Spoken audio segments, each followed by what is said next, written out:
encorajador para esses irmãos, falando do grande sacerdócio de Cristo.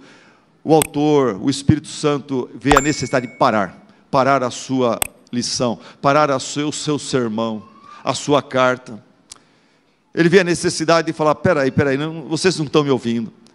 E ele começa a exortar os membros dessa igreja, os receptores dessa carta, falando de um problema deles, de um problema desse. E esse é o sermão nosso hoje. Talvez seja o seu problema, talvez não. Se não for o seu problema, fica o recado gravado na sua mente, no seu coração, para você não incorrer nesse pecado, nesse erro. Ele fala do problema da imaturidade espiritual. Ele fala sobre o problema, a solução e o poder para implementar a solução. Vamos falar primeiro do problema. O problema da imaturidade espiritual, para o qual o Espírito Santo chama a atenção desses crentes e pode servir para mim e para você também.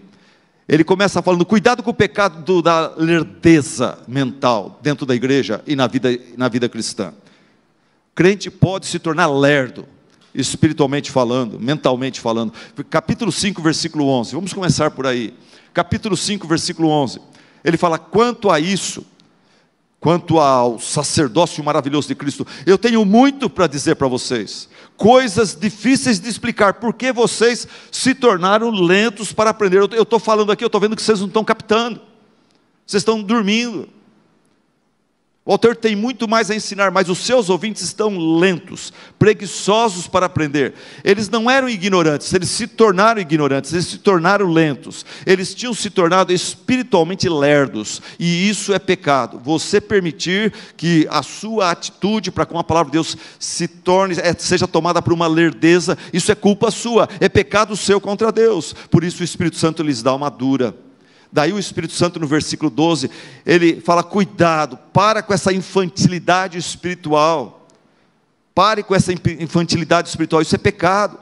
Ele fala no versículo 12: de fato, embora a esta altura vocês já devessem ser mestres, vocês precisam de alguém que lhes ensine novamente os princípios elementares da palavra de Deus. Estão precisando de leite e não de alimento sólido. Que absurdo! Quem se alimenta de leite ainda é criança, é infantil, e não tem experiência no ensino da justiça. Você já viu uma criança que não sabe e não quer aprender? Não cresce e não quer crescer? Esse era o caso de alguns desses irmãos. Espero que não seja o seu caso hoje. Eles foram ensinados, eles escutaram, eles aprenderam, mas não retiveram. Preguiçosos, desinteressados, bando de repetentes. Eles não queriam sair do prezinho, não queriam progredir, não queriam conhecer mais. Eles não queriam deixar a mamadeira. Adultos, porém, infantilizados. É interessante que o Espírito Santo está dizendo para mim e para você aqui: cristão, você precisa ser intelectualmente interessado, e você é responsável pelo seu amadurecimento e crescimento no conhecimento de Cristo, das suas verdades. Você é responsável pelo seu próprio crescimento. A culpa não é do pastor, não é do pai, não é da mãe, não é do irmão, da irmã, da esposa, do marido, é sua. Você é responsável pelo seu próprio crescimento. Você precisa orar e desenvolver apetite por graça, por conhecimento e crescimento espiritual. O que o autor sagrado está falando para mim e para você aqui é que nós não podemos nos acomodar, a gente não pode estacionar, regredir.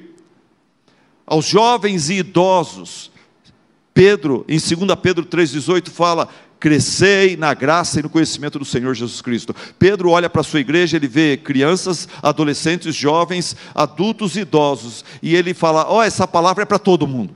É para vocês idosos que estão falando que já fizeram a sua parte, que agora vocês estão apenas esperando a morte chegar. É para vocês essa palavra: continuem crescendo no conhecimento e na graça do Senhor Jesus Cristo. É para vocês jovens, é para vocês crianças.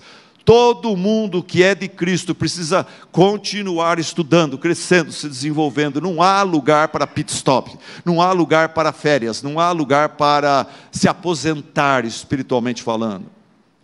Daí ele fala: cuidado com a falta de discernimento. Versículo 14, cuidado com a falta de discernimento. Ela faz de você um tolo, um bobinho espiritualmente falando. Você se torna presa de pastores que aproveitam-se de gente infantil espiritualmente. vendendo material e cursos e ensinamentos na internet, ganhando curtidas de tantas pessoas que são bobinhos espiritualmente falando. Olha o que ele fala no versículo 14, ele fala: mas o alimento sólido é para os adultos, os quais, pelo exercício constante, tornaram-se aptos para discernir tanto o bem quanto o mal. O texto contrasta leite com alimento sólido. Leite aqui, eu vou explicar melhor no capítulo 6, são os princípios básicos da fé, são as profecias e promessas e tipos de Cristo no Velho Testamento, que os judeus já conheciam muito bem. Agora ele contrasta o leite, essas coisas do Velho Testamento acerca de Cristo, com o alimento sólido, que são ensinos mais profundos e densos acerca do ministério de Jesus Cristo, da sua pessoa, do seu ministério sacerdotal, que é a realização de tudo que o Velho Testamento profetizava. Este verso diz que o alimento sólido sobre a pessoa de Cristo, o evangelho dele, confere discernimento, sabedoria para viver. Quando você vai conhecendo mais a Cristo, você vai se tornando mais sábio para tomar decisões, para escolher, para viver a sua vida espiritual. Sabe qual que é a marca do crente infantil que não conhece a Cristo?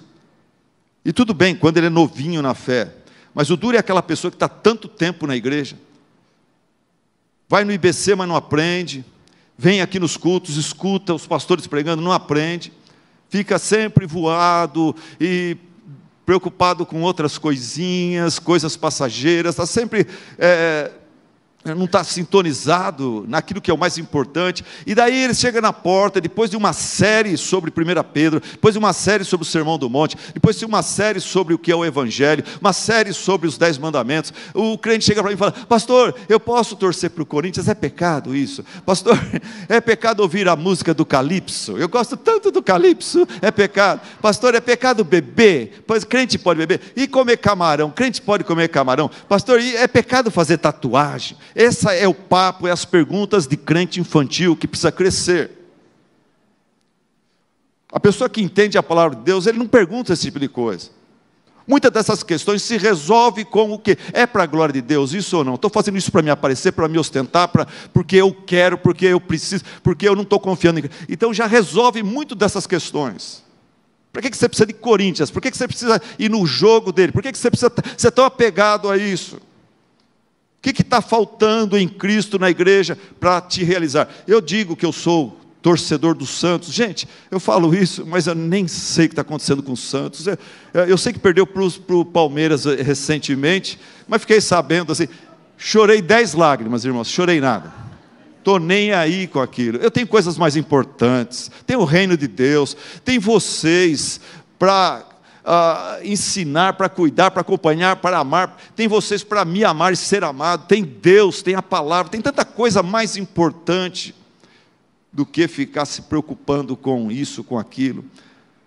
As pessoas maturas espiritualmente, que vão se achegando a Cristo, elas começam se alimentando apenas com leite, mas elas vão amadurecendo e desenvolvendo apetite por comida sólida. E sabe que comida sólida exige esforço da mastigação, da digestão.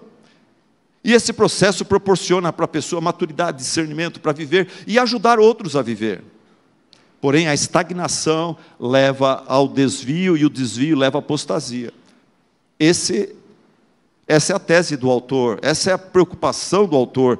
Hoje não vamos poder falar sobre apostasia, será no próximo domingo, que é o capítulo 6, versículos 4 em diante. Daí vai ser um sermão difícil de pregar, difícil de ouvir também, mas aqui o autor está caminhando para isso. Ele fala: olha, o progresso no conhecimento de Cristo, intelectualmente falando, espiritualmente falando e na prática, proporciona para a pessoa maturidade e discernimento para viver, mas a estagnação leva ao desvio, ao afastamento, a desistir, leva à apostasia.